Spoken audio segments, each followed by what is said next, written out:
Hey everyone, and welcome to a brand new Class 66 Rocks model railway review. Now in this review we are taking a look at the second item in the Prozis brand.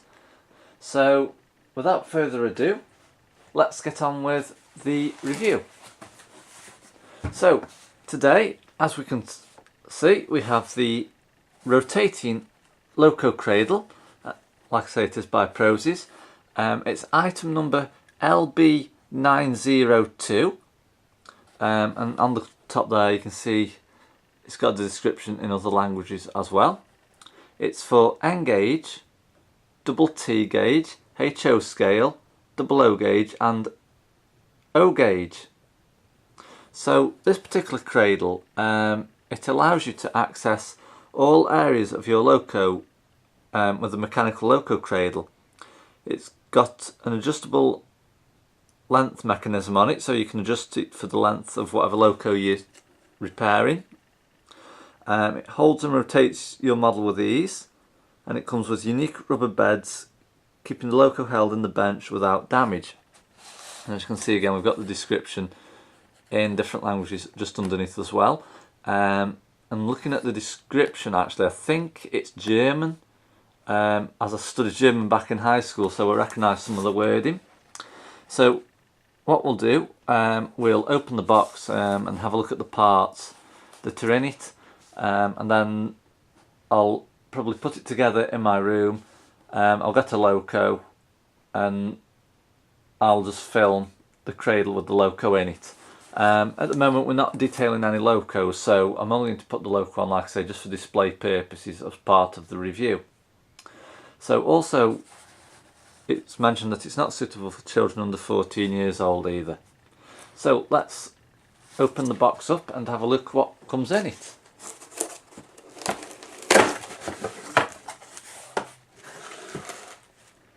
Okay, so I'll open the box back into view over there. Okay, so the first thing that fell out of the box when we opened it was this metal rod. Now I'm guessing this is to adjust the cradle to the length of the locomotive. So I'll just put this down for a second. So we'll just take this bubble wrap off. Okay, so the second thing that we have is this bag of accessories. We've got a few tightening bolts in there, some what looks like double-sided pads, which we'll have to obviously stick on to make sure that the loco doesn't get damaged. So there's quite a few accessories in there, so like I say, I'll get it put together first and then we'll have a look at it once it's fully assembled. So the next thing that we have is one section of the cradle. As you can see, it is actually a nice design looking at it. As I think you can like move the gears around and everything on it, but I've got the photo anyway and some instructions on how it goes together, so we will be doing that. So then we have the second half of the cradle. Like I say, once it's all fully assembled then it'll look a lot better. But like I say, it does look quite a good cradle. Okay, so the next thing that we have is one of the gear cog wheels. I think this is the turning wheel actually, so you sort of turn it to rotate the loco.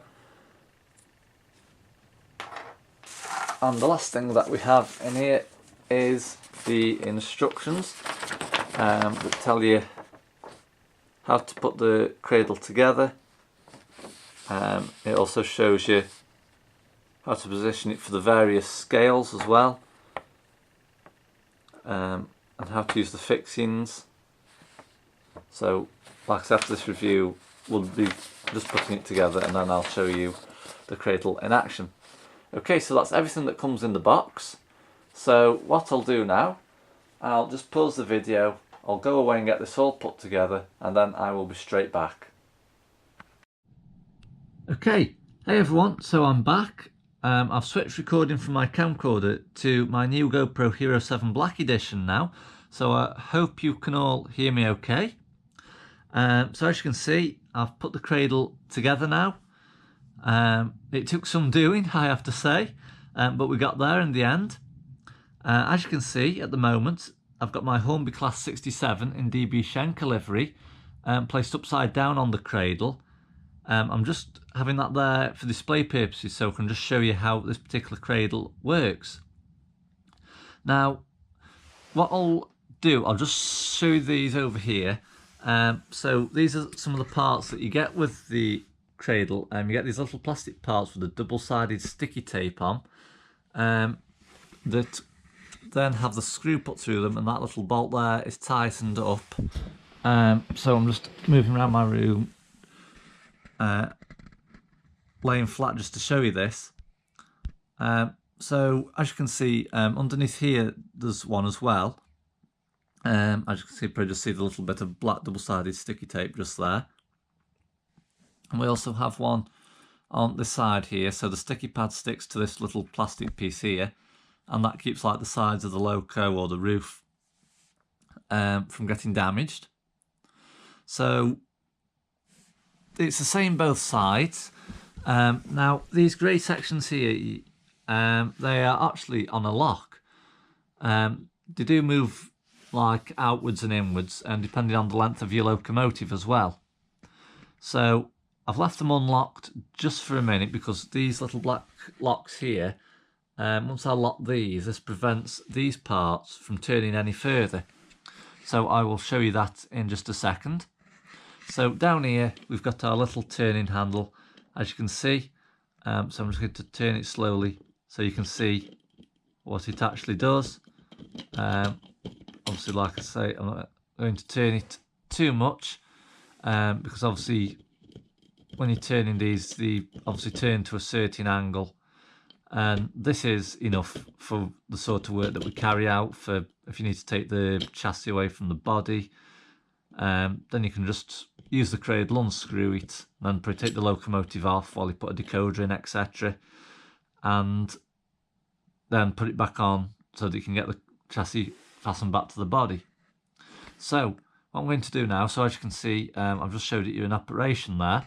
So these little black toggle buttons down here, these, I can just get in with the GoPro, and I don't think it's going to let me. So as you can hear, there's a little sort of click. You'll probably see better when I try and turn the cradle in a moment. So this side, we're just going to lock it in there as well. Okay, so now when I try and turn it, as you can see, nothing happens. That's pretty to prevent accidental slip on the cradle and causing damage to the loco. I mean, like I say, it did take quite a while to put together because obviously these little parts, you have to get them to the right angle for the body of the locomotive that you're detailing. I mean, I got this Class 67 out of the loft because it was the first one on the storage shelf, actually. So I thought I'll just bring it down just for display purposes. But this cradle is actually really useful, and I could actually say I highly recommend it. I mean, obviously, if you've got the patience to put it together, then that's absolutely fine. Or if there's two of you, I mean, it probably would be a lot easier with two of you, one holding one end, one holding the other, and you could probably get it done in twice the time. But like I say, it's the first time I've had a Prozis product like this. Now, I have got the rolling road, as you've seen in a previous review, so I'm just getting used to the Prozis brand now. But like I say, it is a really good cradle. So if you want to purchase it, you can probably get them off eBay, and they're also available through the Prozis website as well. Obviously, they're in US dollars, but you can convert that to UK pounds and pay to have it shipped to the UK. But like I say, I purchased this particular one off eBay from a UK seller, so I'm quite happy now that I've got it, and in future I can use it to detail most of my locomotives. So that is it, basically. The Prozis locomotive rotating service cradle.